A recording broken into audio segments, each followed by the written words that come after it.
अंबर जे जंदाबाग में वाक़िअ सक़ाफ़त खाते जे मातहत हलंदड़ शहीद ज़ुल्फ़िकार अली भुट्टो लाइब्रेरी में पढ़ंदड़ शागिर्दनि सहूलियतुनि जी खोट ख़िलाफ़ लाइब्रेरी जे मुख्य दरवाज़े अॻियां एहतिजाज कयो। उन मौक़े ते गौसभाई ॿुढ़ो, राशिद गोपांग, शोएब चांडियो, इब्रार लाशारी ऐं ॿियनि जो चवणु हुयो त इंतिज़ामी नाअहली सबबि लाइब्रेरी मसइलनि जो शिकार थी वई आहे। हिननि चयो त ज़िले हेडक्वार्टर वारे शहर कंबर जी वाहिद लाइब्रेरी जंहिं में सवें शागिर्द ऐं शागिर्दियाणियूं पढ़ाई लाइ अचनि था, न बिजलीअ जी सहूलियत आहे, न वरी पीअण जो साफ़ पाणीअ जो बंदोबस्त आहे। सरकार तरफ़ां मंज़ूर कयल सोलर सिस्टम बि इंतिज़ामी नाअहली सबबि लॻी न सघियो आहे।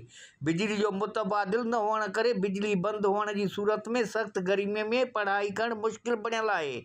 लाइब्रेरी में शागिर्द मुख़्तलिफ़ टेस्ट जी तयारी करे रहिया आहिनि। इंतिज़ामिया हफ़्ते में 3 ॾींहं जुमो, छंछरु, आचर ॾींहुं लाइब्रेरी बंदि करे छॾी आहे, जंहिं सबबि सख़्त तकलीफ़ुनि में मुब्तला आहियूं। हिननि वज़ीर आला सिंध सक़ाफ़त खाते जे सूबाई वज़ीर खां मुतालबो कयो त इंतिज़ामी